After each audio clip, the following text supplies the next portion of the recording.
Hello students, good evening everyone. कैसे हो बेटा आप सब? आई होप आप सब बहुत अच्छे से अपनी रिविजन्स कर रहे होगे और आप सब ने रिविजन्स अपनी स्टार्ट कर दी होंगी। फ्राइडे को कॉस्ट एंड मैनेजमेंट अकाउंटिंग का आपका पेपर है। मैं उम्मीद करता हूं कि आप सब ने अपनी कॉस्ट एंड मैनेजमेंट अकाउंटिंग को रिवाइज करना स्टार्ट कर दिया होगा।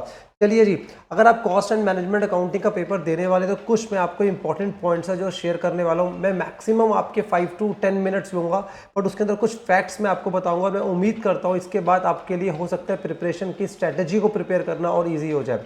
आइए जी, हम स्टार्ट करते हैं।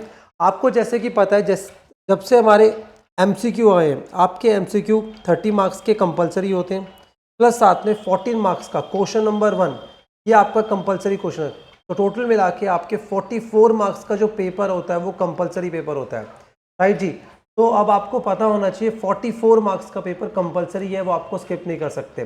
बट ये 44 मार्क्स ये कवर अप कहाँ से कर रहा है ICI? आओ जी हम चेक करते हैं जल्दी से। मैंने आपके सामने लिस्ट रखी है 10 चैप्टर्स की। आइए जी हम इसको देखते हैं। सबसे पहले सबसे इंपॉर्टेंट टॉपिक जो हमारा है वो मटीरियल टॉपिक। आप देख रहे हो मटीरियल टॉपिक जैन 25 में 4 मार्क्स का क्वेश्चन आया, question number 1 compulsory question, and plus साथ में 2 मार्क्स का MCQ आया। उसके बाद अगर आप चेक करो यहाँ पे सितंबर 24 में भी 10 मार्क्स का MCQ आया, प्लस 2 मार्क्स का MCQ आया मटीरियल चैप्टर से, ठीक है। और अगर हम बात करें MTP 2 में 25 जो मैंने रीसेंट MTP लिया है, उसके अंदर भी 5 मार्क्स का क्वेश्चन नंबर 1 आया मटीरियल। तो मटीरियल चैप्टर इनके बहुत अच्छे लिस्ट के अंदर होता है। जनरली इसमें से प्रैक्टिकल क्वेश्चन आते हैं, कभी कभी इसके बावजूद भी आपके थ्योरी क्वेश्चन अलग से और आता है इससे आपका, ठीक है। अभी सिर्फ मैंने प्रैक्टिकल की लिस्ट रखी है आपके सामने बेटा। तो अगर आप देख सकते हैं मटीरियल चैप्टर आपके लिए कितना इंपॉर्टेंट है।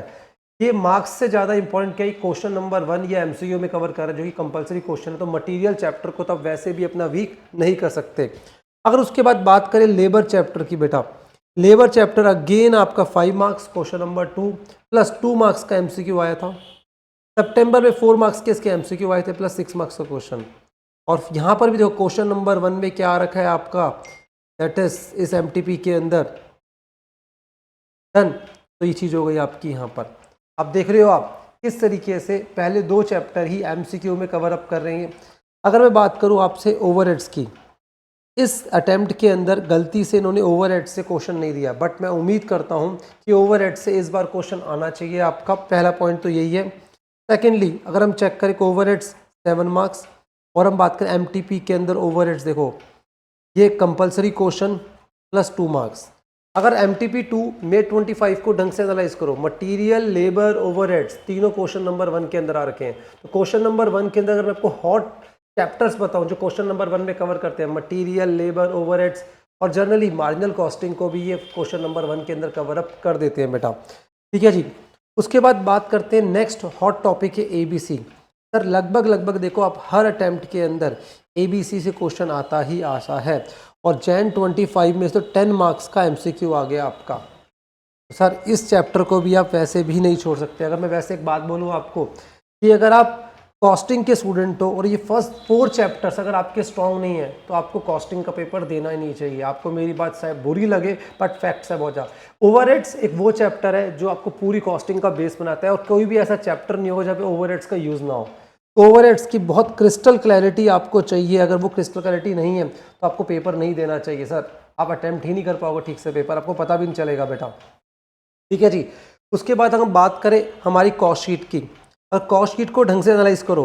ICI ने कॉस्ट शीट हमेशा क्वेश्चन नंबर 2 के अंदर दे रखी है, और हमेशा क्वेश्चन आपका कॉस्ट शीट से आता ही आता है।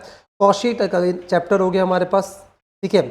हम बात करते हैं marginal costing. Marginal costing 5 marks, again इसमें से 5 मार्क्स का कंपलसरी क्वेश्चन, 2 मार्क्स का यहाँ पे MCQ प्लस 4 मार्क्स का क्वेश्चन नंबर 1, और 10 मार्क्स का MCQ दे रखा है इस बार May 25 में MTP के अंदर। तो हो सकता है मार्जिनल कॉस्टिंग से आपको बड़ा MCQ देखने को मिल जाए, 5 MCQs आ जाए आपके। तो मार्जिनल कॉस्टिंग के ऊपर MCQs पे कमांड करके जाना मेरा बच्चा, ये आपको ध्यान रखना है।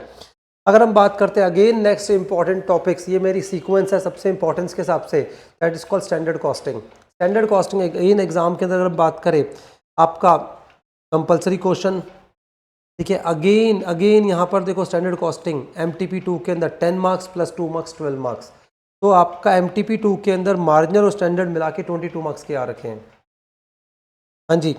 उसके बाद अगर बात करूँ यहाँ पे अगेन बजट भी लास्ट टाइम 10 मार्क्स का MCQ आया उसका, अभी भी MTP के अंदर 6 मार्क्स का इसका क्या क्वेश्चन नंबर 5 दे रखा है और 6 मार्क्स का। ठीक है जी, तो बजट चैप्टर से भी क्वेश्चन आता ही है, बट यहाँ पर जो इंपॉर्टेंट चैप्टर तीनों में से पूछोगे मार्जिनल और स्टैंडर्ड बहुत इंपॉर्टेंट है आपके लिए, बहुत अच्छे से करके जाना। वहाँ पर अगर बोलूँ मटीरियल लेबर ओवरहेड्स, अगर आगे आपको EBC वैसे ही आ जाएगा आपका, बट अगेन साथ में मार्जिनल और स्टैंडर्ड आपके लिए बहुत इंपॉर्टेंट रहते हैं, इनको आप अवॉइड नहीं कर सकते। अब उसके बाद बात करते हैं नेक्स्ट इंपॉर्टेंट टॉपिक की, दैट इज कॉल्ड प्रोसेस।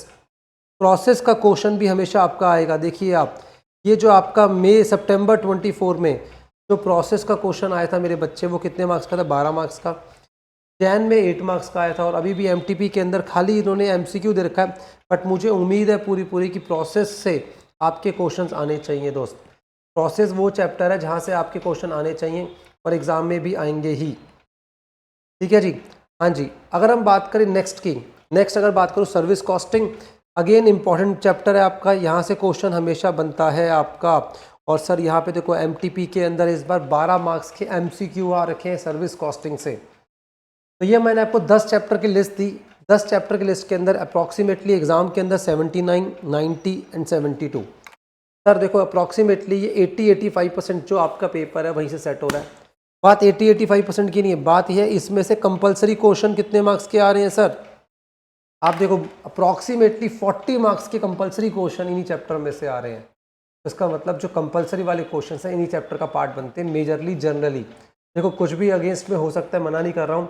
अब ये 10 चैप्टर आपके लिए इंपॉर्टेंट है, बाकी 4 या 5 चैप्टर जो आपके छोटे चैप्टर भी है, जॉइंट प्रोडक्ट, बाय प्रोडक्ट हो गया, जॉब कॉस्टिंग, बैच कॉस्टिंग हो गया, सर्वे, ठीक है। तो इन चैप्टर्स को रिकंसिलेशन आता है 5 मार्क्स का, मैं मना नहीं कर रहा हूँ आपको दोस्त, ठीक है, कर लो, बट जल्दी कर लेना, पर इन पे अच्छा टाइम डिवोट करना, इनके कॉन्सेप्ट बहुत सॉलिड करना 10 चैप्टर के बेटा। ये 10 चैप्टर बिल्कुल इग्नोरेंस नहीं है, बाकी को करना है, छोड़ना नहीं है भाई, आप प्रोफेशनल हो, ठीक है, बट मेक श्योर आपको कैसे करना है, उनको जल्दी जल्दी करना है, इनको बड़े फोकस्ड होके करना है अच्छे से, बिना इसके आपका कॉस्टिंग का पेपर अच्छा नहीं हो सकता दोस्त। ये चैप्टर आते हैं तो मैं एज्यूम करता हूँ आपको बाकी 4-5 चैप्टर भी आ जाएंगे, कोई दिक्कत वाली बात नहीं है। अब एक छोटी सी मेन अनाउंसमेंट मैंने आपको करनी थी, अगर आप कॉस्टिंग के लिए प्रिपेयर कर रहे हो, ठीक है, आपको एक कुछ हेल्प चाहिए मेरी तरफ से, तो मैंने आप सब बच्चों के लिए, अगर आप ध्यान देखिए यहाँ पर दीजिए, एक समरी शीट्स बनवा रखी हैं आपके लिए। अगर आपको ये समरी शीट चाहिए तो आप समरी शीट भी हमसे ले सकते हैं, ठीक है। हर चैप्टर को मैंने 1 या 2 पेज में पूरा फुल इसको कवर अप कर रखा है, चाहे वो लेबर चैप्टर है, आप देख रहे हो आप, विद MCQs के जो कॉन्सेप्ट्स हैं आपके, प्लस थियोरेटिकल, प्रैक्टिकल, सारे फॉर्मुलेज वगैरह, और किस किस चैप्टर के कुछ 1-2 इंपॉर्टेंट क्वेश्चंस, अगर आप देखें, आप इस तरीके से मैंने वर्कआउट कर रखा है आपके लिए, ठीक है। तो आपको बहुत हेल्प कर सकता है आपके एग्जाम के लिए, आपको अच्छे से पास करने के लिए, ठीक है जी। आप देखेंगे पूरा ओवरहेड्स के कॉन्सेप्ट सब कुछ इस बुक इसके अंदर है। 20 पेज की ये समरी बुकलेट है, और 20 पेज के अंदर पूरा का पूरा मैंने आपको सारे कॉन्सेप्ट डिस्कस कर रखे हैं, और साथ में मैं इसके साथ अपनी एक समरी बुकलेट के साथ ही मैं अपनी वीडियो जो रिकॉर्ड करके दूंगा, 7-8 घंटे की वीडियो होगी, उसको वॉच कर सकते हो आप, उसमें आपको बहुत हेल्प मिल सकती है मेरे बच्चे, ठीक है जी। Thank you very much, all the best बेटा। मैं उम्मीद करता हूँ आप सब बहुत अच्छे से अपने पेपर को दोगे और बहुत अच्छा आप स्कोर करोगे। Thank you very much, God bless you बेटा।